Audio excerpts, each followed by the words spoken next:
네, 제1회 기출보건문제 11번 문제 풀어보도록 하겠습니다. 피부의 강노화에 영향을 주요하게 미치는 태양광선의 파장. 네, 저희가 그 피부과학에서 다루었던 강선에 대한 개념들, 태양광선에 대한 개념들은 실제 피부에 영향을 주는 강선들이기 때문에 정확하게 인지를 하셔야 되는데요. 우리가 빨주노초 반환부라고 하는 눈에 보이는 강선을 뭐라고 합니까? 가시광선이라고 표현을 하죠. 눈에 보이는 것이 가능한 강선, 가시광선이라고 얘기합니다. 그래서 빨간색부터 해서 보라색까지를 얘기를 하고요. 보통 여기 강선의 파장을 400에서 780 나노미터라고 얘기를 합니다. 태양을 중심으로 해서 이렇게 이제 강선이 올 때 그 파장의 길이를 이렇게 길게 오면은 당연히 780 정도까지 내려오는 거고 400 정도까지는 저희 눈에 보이는 가시광선이라고 보시면 되고요. 자, 그러면은 우리 빨간색이라고 하는 레드보다 파장이 더 길어서 780 나노미터 이상이 될 경우에는 뭐라고 합니까? 인프라 레드라고 해서 IR이라는 표현을 쓰죠. 그래서 인프라레드라고 하는 적외선의 파장이 나오게 되고요. 적외선도 이 세 가지의 파장을 나누죠. 실제로 파장의 길이는 여기가 훨씬 더 길어지죠. 이 인체에 미치는 영향이 여기를 근적외선이라는 표현을 쓰고요. 그리고 중간을 중적외선, 그리고 좀 더 멀리 가는 것은 원적외선이라고 해서 실제로 인체에 미치는 영향이 가장 큰 것, 그래서 깊이 파고드는 것은 여기 있는 근적외선이 영향을 미친다라는 거. 그 전에 다 배우셨고요. 그 다음에 이제 보라색, 빨주노초 파란보 중에서 가장 파장이 짧았던 보라색보다 파장이 더 짧은, 그래서 보통 한 200에서 400 나노미터까지를 눈에 보이지 않는 강선이면서 이 강선은 보라색보다 파장이 짧다고 해서 울트라바이올렛이라는 표현을 써서 UV라고 얘기합니다. UV를 뭐라고 한다? 자외선이라는 표현을 쓰죠. 울트라바이올렛. 이 파장은 또 세 가지로 나눌 수 있죠. UV, A, B, C로 나눌 수 있습니다. 자, 그러면은 A는 파장이 320에서 400 나노미터, B는 320에서 290에서 320 나노미터, C는 200에서 290 나노미터 정도의 파장을 가지고 있다고 얘기합니다. 그래서 UVC는 보통 오존층에서 거의 저희 인체에 이렇게 미치는 영향들은 없죠. 대신에 요즘에 오존층이 많이 파괴되다 보니 영향을 많이 미치고, 실제로 UVC는 살균 소독에 작용을 하다 보니까 살균 소독제, 자외선 살균 소독제에서 사용하는 파장이라고 보시면 되고요. UVB는 290에서 320. 그래서 이 파장들은 보통 피부암을 일으킬 수 있는 파장들. 그리고 가장 우리가 일상적으로 쓰는 생활자외선이라고 하는 UVA는 일광 하상이나 또는 색소 침착을 일으킬 수 있는 파장이라고 봅니다.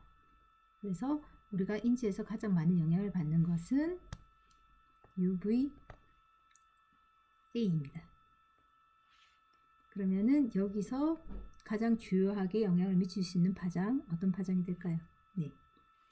UVB와 A가 해당되는 300에서 400 나노미터 정도의 파장이 강노화라고 하는 빛에 의해서 생기는 노화에 영향을 많이 미치는 파장들을 가지고 있다는 것을 아실 수가 있습니다. 특히 그 맞춤형 화장품 조제관리사 같은 경우에는 피부에 접목하는 화장품들 맞춤해서 이렇게 제공을 해야 되는 거잖아요. 그러다 보니까 피부 과학에 대한 이해를 많이 다루고 있는 것 같습니다. 예. 그래서 이렇게 오지선다도 나오지만은 실제로 여러분들이 직접 적어가셔야 되는 주관식 문제도 주로 나오기 때문에 용어도 좀 정확하게 기억하시는 거 잊지 마시고요. 자, 12번 보도록 할게요. 다음 중 납, 니켈, 비소, 안티몬, 카드뮴 공통적으로 검출할 수 있는 시험법은 무엇인가? 납, 니켈 이거 많이 들어보셨죠? 수카, 안비니납, 디프 들어보셨죠? 예, 이런 이제 중금속들을 분석할 때 가장 많이 쓰는 방법은 이런 뭐 1번, 2번 이런 식으로 다 보셔도 좋겠지만은 가장 많이 사용하는 것은 유도 플라즈마 질량 분석기를 이용하는 것으로서 이 질량 분석기 자체가 좀 정밀도가 높고요. 그리고 전체적으로 이제 속도가 좀 빠르게 측정할 수 있다 보니까 이걸 많이 사용한다라는 것만 좀 기억해 주셨으면 좋겠습니다. 자, 13번 문제.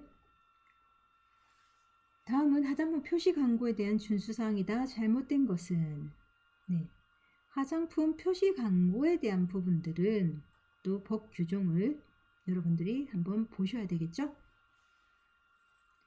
화장품 법으로는 제13조 1항이 나와 있고요. 그리고 화장품법 시행규칙으로는 제22조 별표 5의 2호에 언급되어 있습니다. 한번 내용들 보도록 할까요?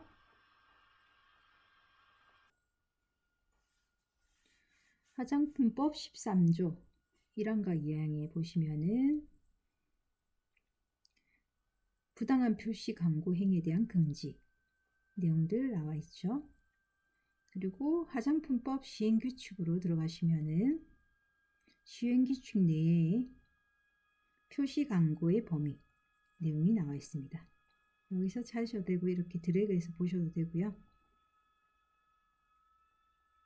그래서 그 밖에 준수할 내용은 별표 5와 같다고 해서 이렇게 또 링크로 바로 보실 수가 있습니다. 화장품 표시 광고의 범위와 준수 사항들, 특히 의약품으로 오인되지 않게끔 하는 부분들 내용들이 나와 있죠.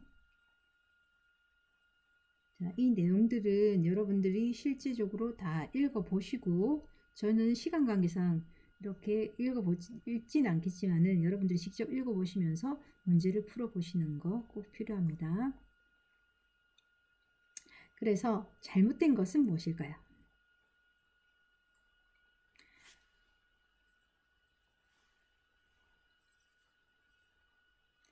자, 경쟁 상품과 비교하는 표시 광고는 비교 대상 및 기준을 분명히 밝히고 객관적으로 확인될 수 있는 사항일 경우에는 표시 광고를 할 수 있다라는 내용이 있죠.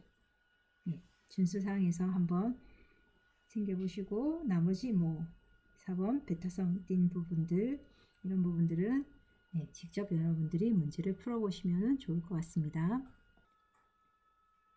자, 14번 문제. 자외선에 대한 설명 앞에서 설명해 드렸죠. 그러면 좀 추가로 조금 더 설명드리면요.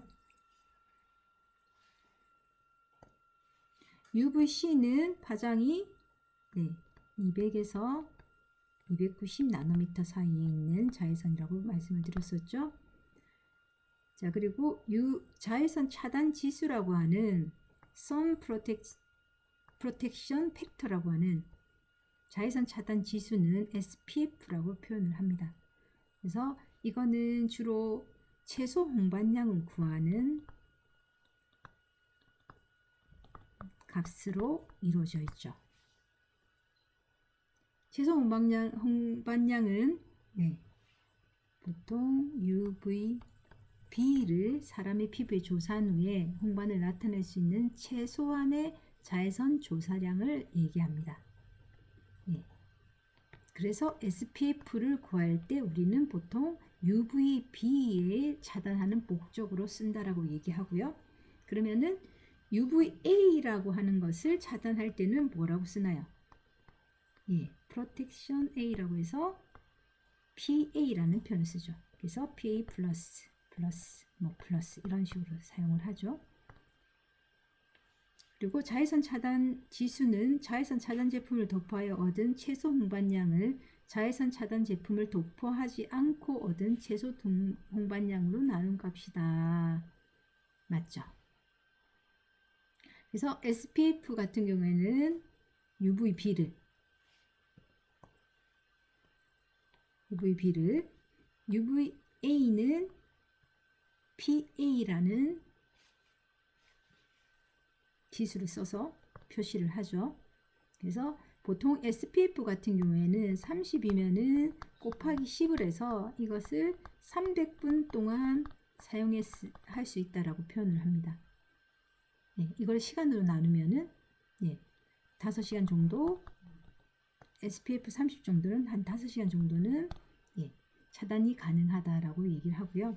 그리고 PA 같은 경우에는 PA 플러스 하나가 보통 1에서 2라고 얘기합니다. 그럼 PA 플러스 2개는 2에서 4 그리고 플러스 3개는 4에서 6 정도를 시간 정도를 차단하는 지수라고 표현을 해서 요즘에는 예전에는 그 UVB만 차단하는 목적으로 해서 SPF만 표시를 했는데 요즘에는 생활 자외선인 UVA에도 많은 피해를 받고 있기 때문에 PA를 많이 표시하는 상황입니다. 그래서 두 가지를 같이 표시해서 UVA와 UVB를 차단하는 자외선 차단제를 여러분들이 지금 사용하시고 계시는 겁니다. 자, 15번 유통 화장품 안전관리 기준.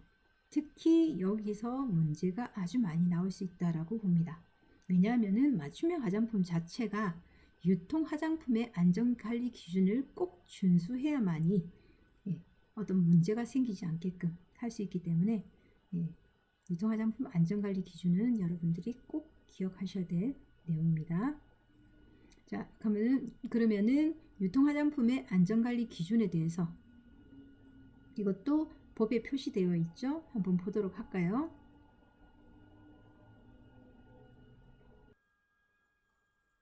자, 법 규정에서 보시면은 화장품 안전 기준 등에 대한 규정들을 보실 수가 있습니다. 화장품 안전 기준 등에 대한 관한 규정에 보시면은 전체적으로 사용할 수 없는 원료, 뭐 이런 사용 제한 원료에 대한 내용들도 나와 있고요. 4장에 유통 화장품 안전관리 기준이라는 규정이 있습니다. 자, 이 내용은 여러분들이 꼭 기억하셔야 된다고 말씀드렸죠. 그래서 수카, 암비니납, 디프라고 하는 실제로 사용을 하면서 일정량의 한도에서는 이 성분들이 검출이 비의도적으로 유래된 사실이 객관적 자료로 확인됐을 경우에는 사용이 가능하다라는 표현을 썼거든요. 그래서 수은 1 마이크로그램 그리고 카드뮴 5 마이크로그램 수카 암비니납 디프라고 하는 것은 그 함량별로 해서 여러분들이 기본적인 함량은 꼭 기억해 주셔야 됩니다. 1, 5, 10, 20, 50 그리고 100 그리고 메탄올 같은 경우에는 0.2 물휴지는 0.002 그리고 폴름알데히드는 2000 물휴지는 20 프탈레이트류 같은 경우에도 종합으로 100 마이크로그램 그리고 미생물 한도에 대한 다음 각호와 같다라는 표시정도 있죠. 이 내용도 기억을 하셔야 되겠죠. 지금 문제 15번은 이 내용에 대한 내용을 정확하게 인지하고 있는가라는 것을 묻는 겁니다. 그래서 호기성 생균류는 영유아용 제품용 및 눈 화장품 제품용 경우에는 500개 이하로 검출되어야 된다 라고 표시되어 있죠.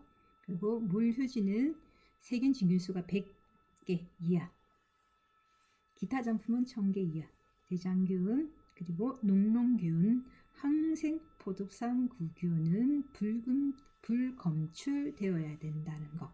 이 균도 이번에 제가 알기로 이해시험 때 나온 걸로 알고 있습니다. 그래서 대장균, 농농균, 항생포도상구균에 대해서는 여기 유통화장품 안전관리 기준에 의해서 검출되어서는 안 된다라는 거 기억하시면서 문제 다시 보도록 하겠습니다. 총 호기성 생균수는 영유아용 제품류의 경우 500개 이하였죠. 500개 이하를 500개 이하가 돼야 된다. 그럼 나머지는 물휴지의 경우에는 100개, 기타는 1000개, 대장균, 농농균, 항생포도상구균 불검출, 그리고 호기성 생균류 수는 눈 화장품의 경우에는 500개 이하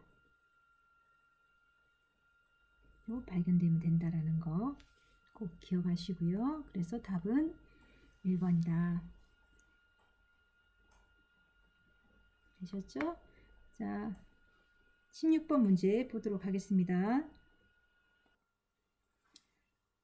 16번 문제, 기능성 화장품 원료의 효능 및 성분 최대 함량에 대한 부분. 이 부분도 화장품법을 보면서 보도록 하겠습니다.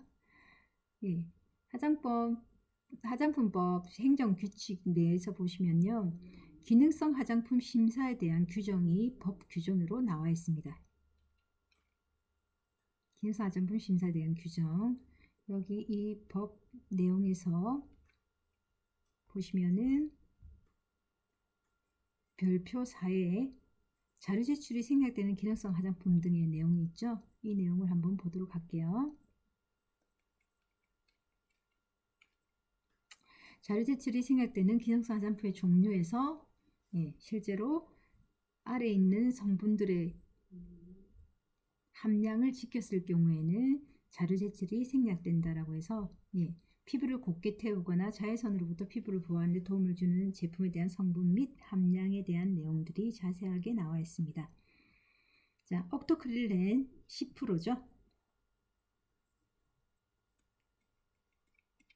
그리고 호모살레이트 10%입니다. 10%. 문제 보시면서 봐주세요. 그 다음에 벤조페논 5%입니다. 그리고 징크 옥사이드 25%.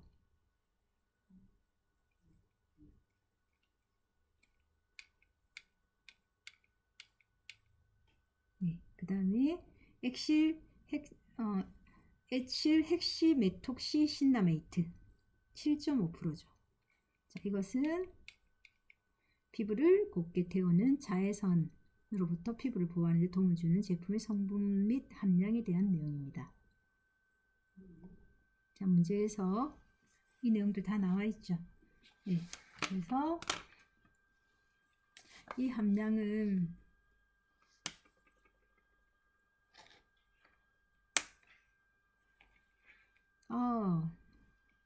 죄송합니다. 17번 문제를 먼저 풀었네요.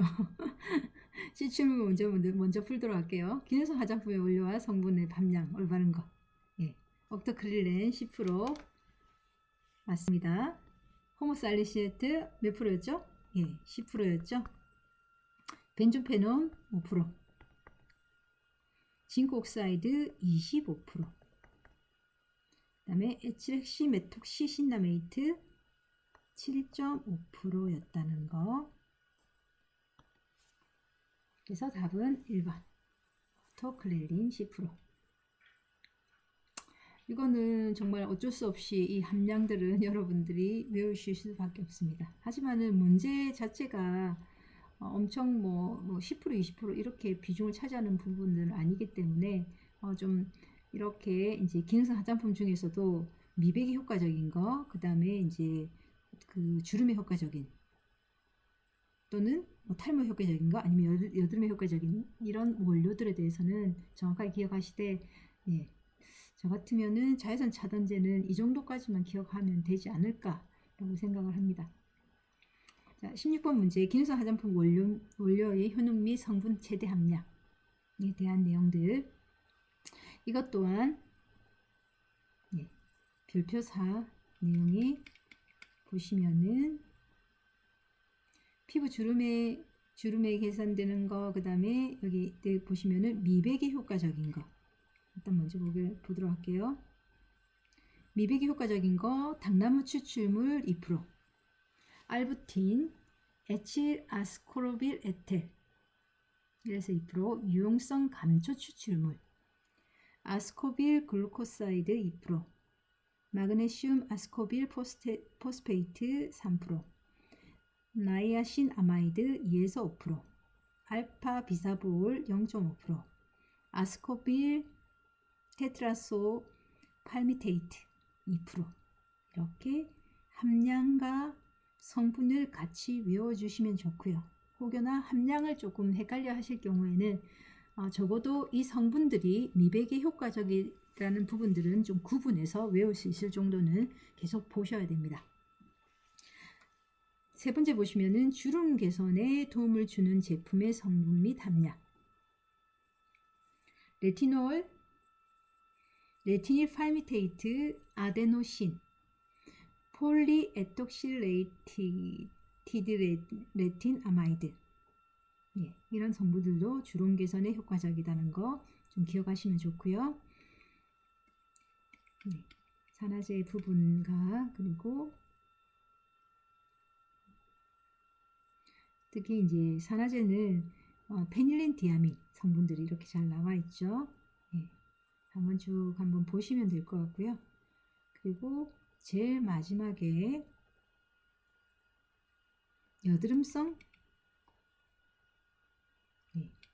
여드름성 피부에 완화에 도움을 주는 거 살리실릭 애시드 0.5%까지 여기 별표 4에 표시가 되어 있습니다.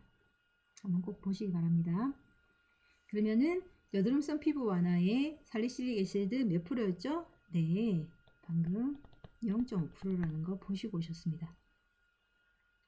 그리고 미백에 도움을 주는 성분 알부틴이 미백에 도움을 준다는 건 나와 있었죠. 대신에 2에서 5%.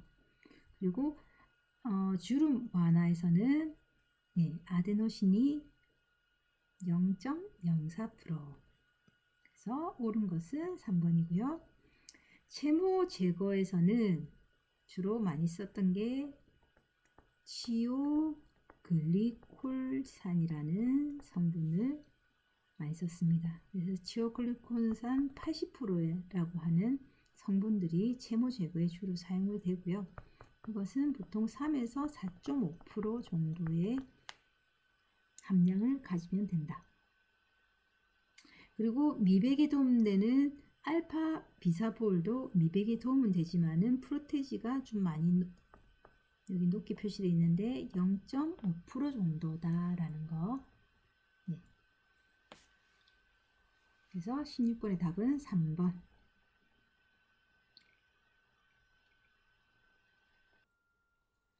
그럼 관련 내용으로 18번도 기능성 화장품의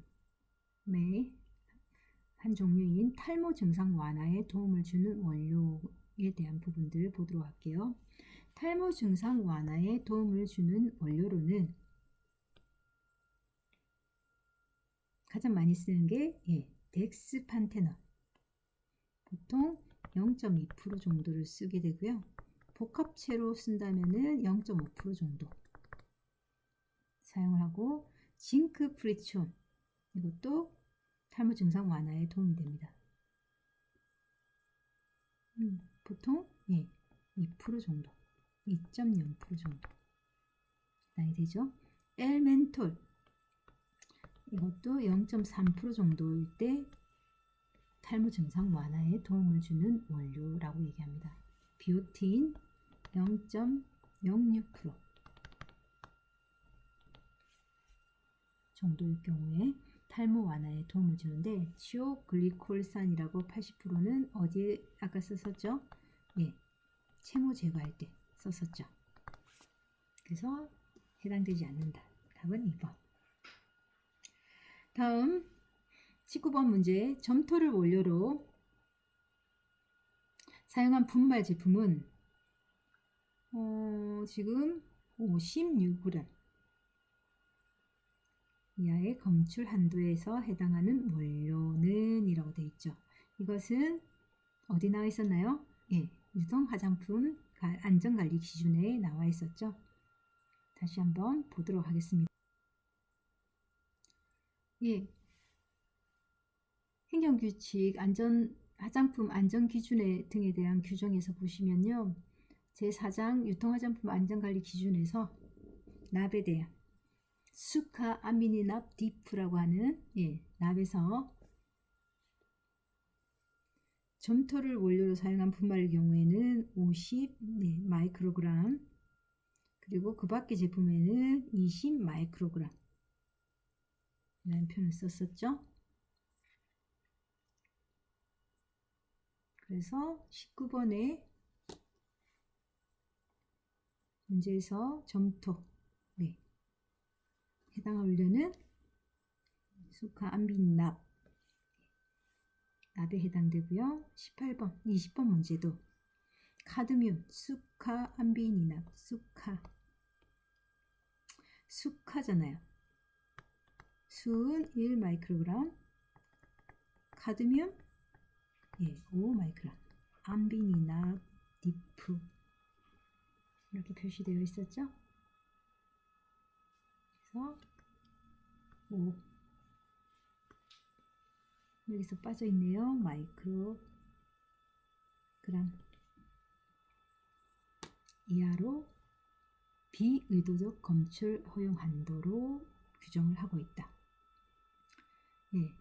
여기서 용어는 의도적이지 않게 검출될 경우에 카드뮴은 5 마이크로그램까지는 허용해 주겠다라는 내용이죠. 자, 21번 신속한